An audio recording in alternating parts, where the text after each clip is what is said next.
Miami and Corley likely to fill the slot role. Is there a free agent wide receiver you could see Joe Douglas looking to bring in?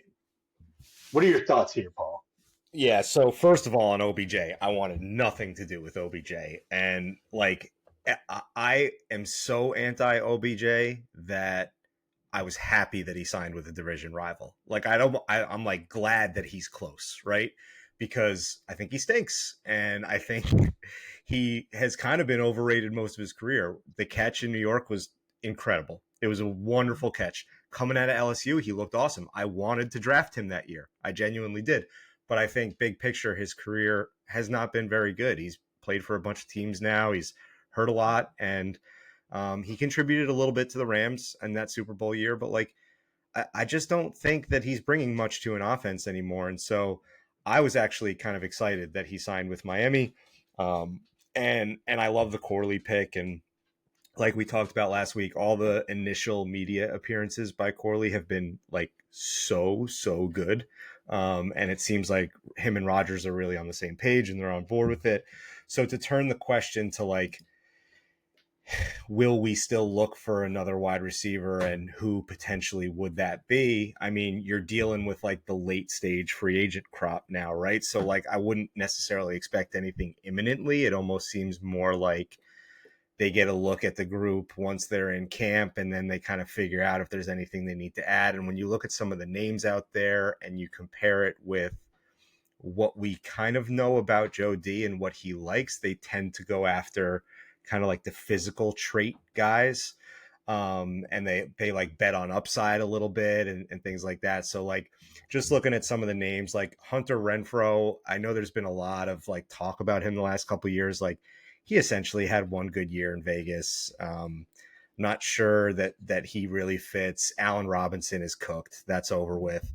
Tyler Boyd, for me, I think, is a really intriguing one because he's a veteran who just like does the dirty work and he's just good. Like, he's just a good slot receiver and he's always kind of been steady and reliable. Had a couple pretty bad drops late in the year for the Bengals last year in some critical games. Michael Thomas is another one that's like, people are very split on how good Michael Thomas is. Was he a product of Breeze? And he basically hasn't played in like 5 years. So that's probably no. Valdez Scantling is another one that kind of fits the physical trait criteria because he's just fast. Absolute stone hands on him. Has played with Rodgers. I don't know if that's a positive or negative. I remember those years in Green Bay where Rodgers wasn't super enamored with his receiver group. So like, I don't know if that's a positive really. And then like you start to get down into like Zay Jones, who I don't hate Zay Jones. Mecole Hardman's a hard no. Jakeem Grant's a speed guy. Marquise Goodwin's a speed guy.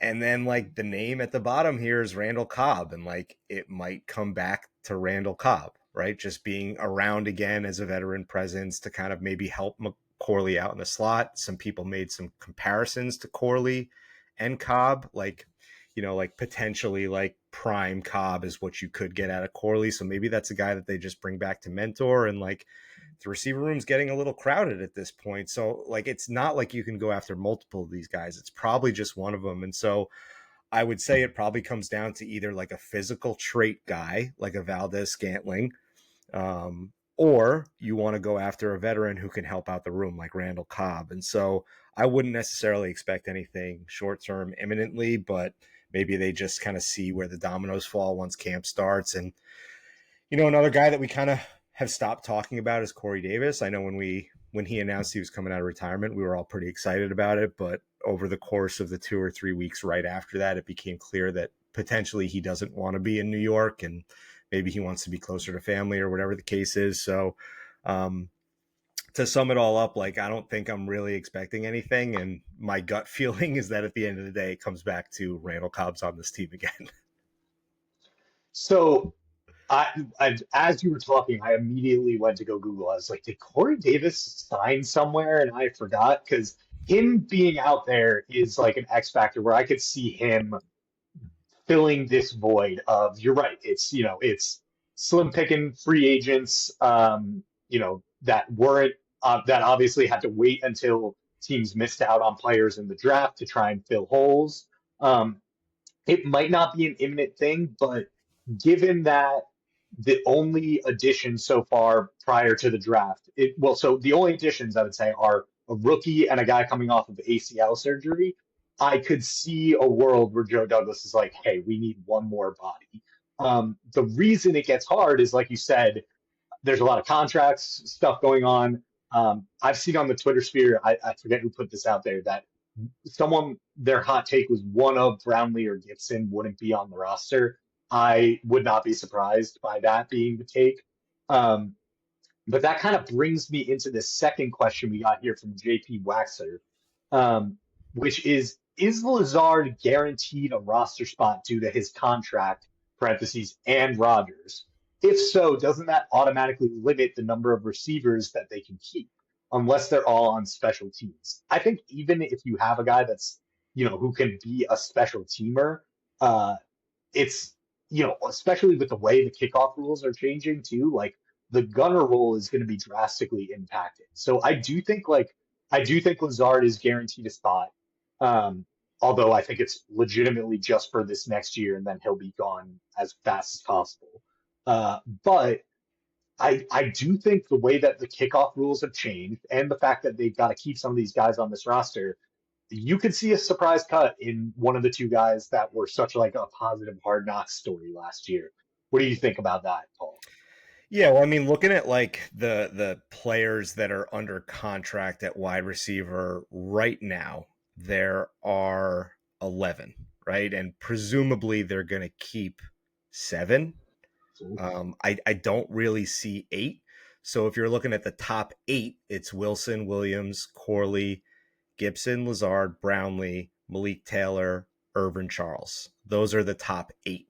So you would think that Malik Taylor or Irvin Charles is probably going to get cut, or if Charles is kind of a popular special teams player. Malik Taylor was a little bit of a nice story last year, but didn't really do anything to say that he needs to be with the team moving forward. So if they do bring in another person, I think that's when it gets interesting.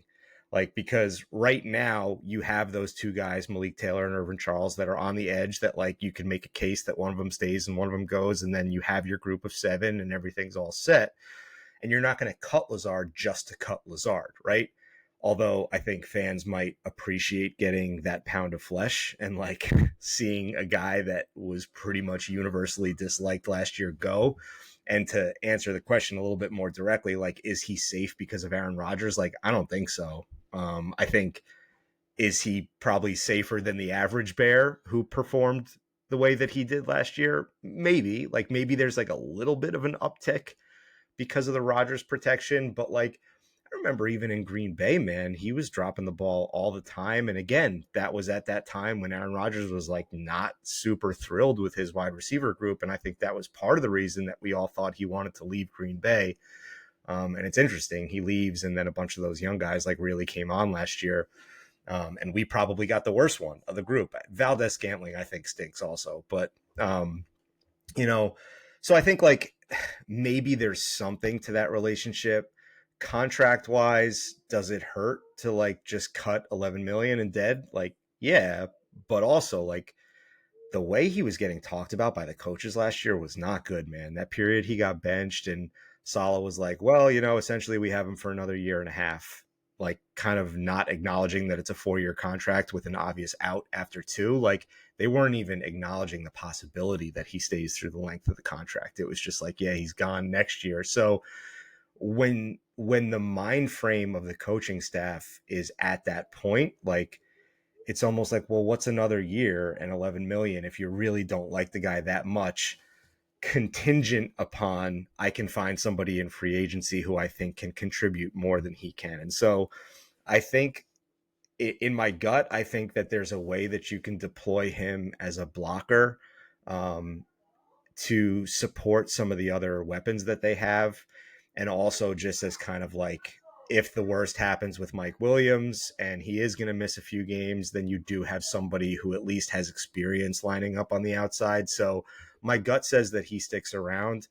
But it all depends on the first question that you asked, which is like, are they bringing anybody else in? So my answer to the question is he's on the roster this year, but it could change. What do you think? I think he's on the roster this year. I think they're more likely to cut one of the guys that won't cost 11 million in dead cap if Right. they do bring a guy in than Lazard. So I think at least for this year, his roster spot is safe.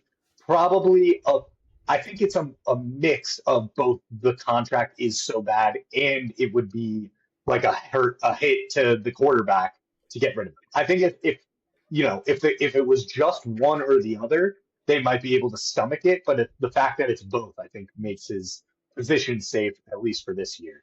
Right. Um, Last question before we wrap. Let's get to the other side of the ball. This is a good question from Money Mark Sanchez on the Discord. Uh, every year, it seems like someone on the defense has a breakout year. Quincy, Huff, Jermaine, etc.